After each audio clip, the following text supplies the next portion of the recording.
So we've obviously been waiting for the re-release of Tower of God for a while. In Korea, it came out May 17th, so it's been out there for a couple of days. And we here, you see the Line Webtoons official Twitter, your little check mark and everything. We're getting it May the 30th. I wonder why Rachel's there. It's kind of funny to me. I'm not sure why she. I mean, I'm not mad that she's there. I just wonder why she was there in the promo.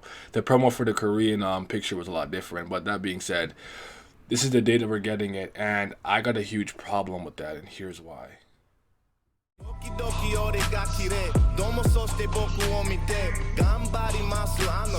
Y'all talking time just tick away. You ain't clocking hours on the day. All that watch is stopping what you claim. Dollar crosses Rio got me name. Hoping God just get me out this game. I don't want to like freak out or overreact because I do know that the monetization for the fast pass stuff is a way for these content creators to get a little bit of extra money in their pockets for the work that they do.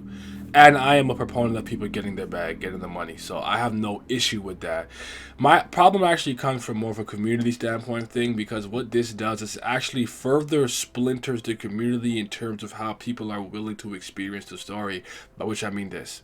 First, I'll kind of go with the piracy versus more legal channels and people and who care about that kind of stuff. Obviously, Line is free for the most part, right? And us going on there and reading the webtoon and liking it is how we help support the creators who make the things that we love. For SIU, Slave and Utero gets paid a little.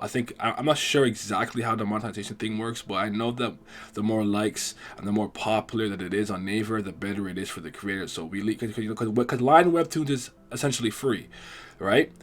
But what happens with us now being 2 weeks behind Korea, because they got it the 17th and we're getting it the 30th, it means a lot of people are going to start scanning and translating these chapters a little early.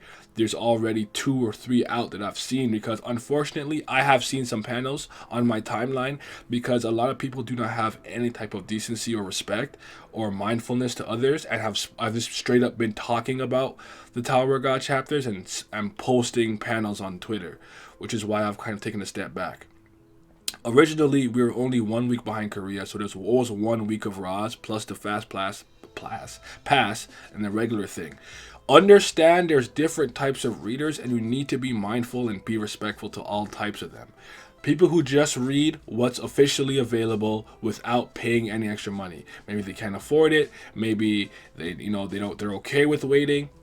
Be mindful to them. Then there's fast pass readers. That's fine. You pay a little extra coin, or there are some people who go through other means to read the fast pass chapter. Please don't fight them on that legality stuff. Just let it go. There's no win here. I know some of what you guys really want to see, like SIU get every possible dollar he can, and I do too, but it's a losing battle and it's not worth your time.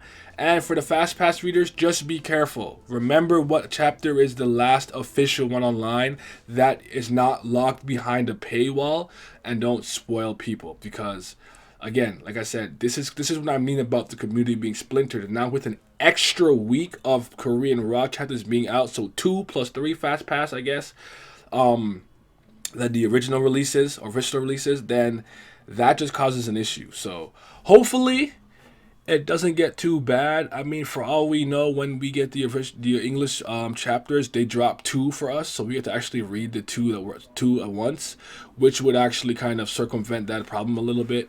I can deal with the 1 week of Korean Raws. That's fine. And the fast pass stuff doesn't bother me because I do read the fast pass. I engage in it. A lot of the times what I would do is when I read the fast pass, I'd actually do 3 chapter reactions in one sitting, split them up, and then schedule them for the next 3 Sundays.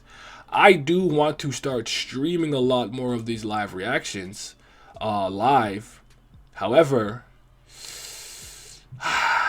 doing that would mean I can't even read the fast pass, which would mean I'm opening myself to all kinds of potential spoilers, and I need to protect myself as best as possible too. So I'm not here to freak out or tell anybody like, oh no, it's awful. Like, no, it's not. Don't get it twisted. It's just I have a lot to consider and think about, because I don't know if you guys remember when Line was going crazy with all of the strikes and people's channels getting gone. There's a certain type of way we have to live react and read these chapters in order to stay within the guidelines in terms of services or whatever they're called for Line Webtoons. And us going through the unofficial means is not. We can't do that. It's not good. I've actually got accidentally a recommendation in my YouTube, and somebody was reading the unofficial translations, which is I'm not mad at them for doing that. It's fine, but again, it actually recommended me to them, which almost could have spoiled me. So be careful. Scour the internet a little bit carefully. If you're reading the Raws, you're already caught up to what's going on right now. All I ask is that you just kind of zip it, wait for us to kind of catch up, and don't talk about it, because I had to already delete some comments in my own comment section about people going straight into the Raws and fast pass territory stuff. So yeah, just asking everyone to think about others, and yeah, anything else? So May 30th, we'll be officially live reacting every Sunday and getting it back out, and we're gonna be having a good time, seeing what's going on with the second defensive wall and Yes Ratcha's game. Calivan versus Lyborg, maybe Yama versus Yatracha. We're gonna see what's going on. Is my guy Mew Love about to go crazy? Is he? Yes, he is. Believe. All right. Y'all have a good day. May 30th. We back. In my drugs, pour it in my cup, sitting in my darkness with my ghouls, we pouring up. I don't really give a fuck, I don't really ever say,